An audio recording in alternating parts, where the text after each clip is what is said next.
All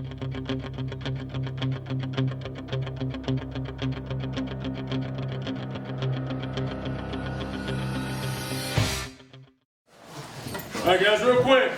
Last week, put you guys back in conversation. Obviously, this week keeps you in conversation. Next week, put you right here. Either 1, 2, or 3. Bottom line. If we win, no matter what, we're 1 or 2. You guys know what we got to do. We're trying to stay at home, first round playoffs right here. We're trying to win this with a little help. With a little help, you guys are district champions. And I really believe that can happen. Okay? So let's make sure that we come in and prepare ourselves. All the funny games are over with. We need to take it serious. Let's get ready to play a good Telco Plains football team. All right. So look, get a prayer real quick. Make sure everything gets put in piles here.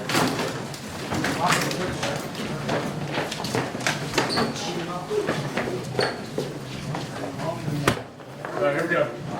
Our Father, who art in heaven, hallowed be thy name. Thy kingdom come, thy will be done on earth as it is in heaven. Give us this day our daily bread, forgive us our trespasses, and we forgive those who trespass against us. Lead us not into temptation, but deliver us from evil. For thine is the kingdom, power, and glory forever. Amen. Go, bring down. Telco. Telco on 3, 1, 2, 3, Inside the locker room with the self-proclaimed Pancake Brothers. First off, Caleb Grant, joined by Austin Lloyd. Caleb, talk about the game tonight. Y'all are to come in and take care of business like a lot of people expected to, and just talk about how this can help you get ready for next week's game against Telco. Well, I think we came out here and played really well tonight. Running backs did their job, and they couldn't do their job if you didn't have the offensive line. And I think me and Lloyd did really good tonight. I think the left side of the line did really good tonight. And, yeah. Games like tonight, they get out of hand sort of quick like a lot of people expected. What's something you do to stay focused on during the game and improving your game? Well, when you get a big old lead like we did, you can't start taking it easy, because when you take it easy, you'll get hurt. And when you're hurt, you have to next week and you can't play. And I think getting the little guys some reps in there, I think that's good for our football team, because they don't see a lot of the field most of the time, and I think it's really good. And Austin, you're a senior now. You're getting ready to play your last home game next week against Telco. Yes, talk about your 4 years here, how you've improved, and how you've seen this team grow. I didn't start my first year here. I couldn't remember the plays, but ever since I got in the rotation, I've stepped up and become a leader. Austin, there's a good chance that if a few things fall our way and we get finished first in the region, but we got to take care of business next week against Telco. Talk about how you'll carry momentum from this game into next week. Starters got a lot of rest tonight. We got to come out next week and we got to play like we're capable of playing. And Austin, who has more pancakes? I think I do. I'm at 51 right now. And how many do you have? I lost count over 35. Good deal. Well, guys, congratulations on a great win. Good luck next week against Telco. Appreciate it. Thank you. Here with Rockwood head football coach John Webb. Coach, another big win tonight. You had a lot going on this week with homecoming. A lot of times the team can lose focus, but y'all were able to maintain that focus and come out here with a good victory. Well, that's the truth. We got a lot of stuff going on, and I asked for 2 hours each day, and we had pretty good practices, and the kids were excited about it being homecoming with the powder puff and the talent shows and all that stuff that we got going on, and they gave me their time, and then as soon as it was over with, they took off and did whatever that they were going to do, and we was able to come out here tonight and execute and play pretty well early, and ended up playing well the rest of the night. Coach, a lot of people knew what the outcome probably was going to be tonight, and probably a lot of your players knew that too. How were you able to keep them focused on just getting better and improving their individual game as a team? Well, that's one thing we're trying to do right now. We felt like we probably had a better team, but that's one thing I told them all week long. I'm more worried about us than I am anybody else right now.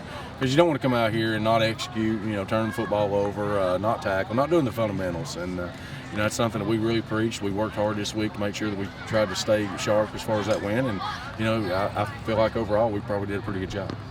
Coach, we bounced back from 2 losses early in the year with a win next week, and a couple things fall our way, and we could finish first in the region. Yeah, we're right in this thing. Last week really put us in the conversation, and you know, it's up to us right now to stay in the conversation. Just like I told these guys in here after the game, you know, I drew it up on a little board. I had, you know, 1, 2, and 3. That's where we can fall right now. You know, if we win, and that's all that we can do for ourselves is come out here and prepare for a good Tellico Plains football team, and you know, we'll finish first or second. So, and then we got to have something happen in order to get to first. But, you know, at least we're back in the conversation. That's what's important right now. Coach, don't want to look too far ahead, but how important would a home playoff game be for your team? Well, it'd be, you know, huge for us, really. You know, we've had some home playoff games over the years, and you know, right now, you know, this football team, you know, they're just, you know, I've said it many times, they're just playing hard and doing everything that we asked them to do. And you know, we lost a lot of people off last year's team. Nobody probably really expected this, and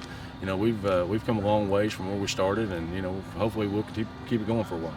Coach, a lot of players tonight did what we expected them to do. Isaiah Jones, Will Warner, Austin Cooper. Did anybody maybe not in the spotlight a lot stick out for you tonight with their play? Well, I'll tell you what, I'm going to give credit to a couple of different positions and people right here. You know, our offensive line don't get enough credit. You know, these guys are good. You know, Jaden Woods running the football, and Isaiah Jones and Will Warner having time to throw it, and people catching it and whatever. But, you know, it all goes back to some guys, 5 guys up front basically that, you know, don't get any recognition. And, you know, they're not asking for it. They're just coming out playing hard. You know, we looked down here one time and Jacob Wilson's probably blocking 30 yards down the field in front of somebody. And, you know, that's the type of effort that we look for on a day-to-day basis, and that's what we're getting right now. Also, you know, the coaches, you know, I don't speak enough of them. You know, I'm the one sitting here getting the interview after the game and all that stuff. But I'm going to tell you right now, our coaches do a phenomenal job with everything that we do, you know, all of them. You know, I sit here and list them, and we all know who they are, and they do a great job preparing us each week.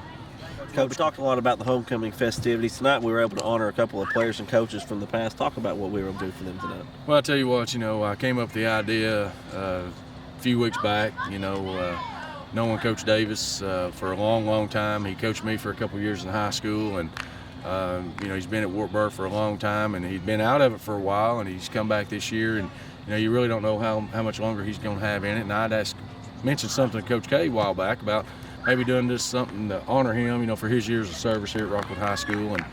And so it just kind of one thing led to the other at that point. You know, then Coach K said, hey, you know, we ought to get Wayne Pryor to come back. He came in a few weeks ago when we played Harriman, and so we got a hold of him, and so we was going to get Wayne to honor him and not let him know, just kind of make it a surprise. And we pretty much lied to both of them all week long. You know, we were talking about we were going to do a presentation for something else, and anyways, and then Coach K came up with the idea, hey, let's honor Wayne. You know, he's arguably one of the best football players that's ever stepped on Civic 10 field, and you know, somehow, some way, we was able to pull it off tonight, and you know, both those guys were really surprised, and you know, it's a good outcome on all ends. If we're not mistaken, Larry's grandson plays for Rockwood right now, correct? Yeah, he sure does. You know, he plays, and you know, he's a young kid, a freshman that's going to be a good football player for us, and you know, we was able to get him in the game some tonight, and you know, I know the Davis family probably appreciates that, and you know, it's just one of those little things as a coach. You know, we try to stay humble and do certain things, and you know, hopefully we were able to do some good on both ends tonight.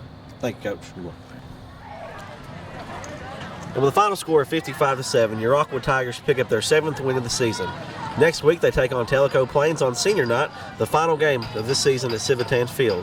With a little luck, with a Tiger victory and a Grace Christian loss, the Tigers could finish first in the region. Join us next week at the Rockwood Sports Network. I'm Chase Clem. God bless and good night.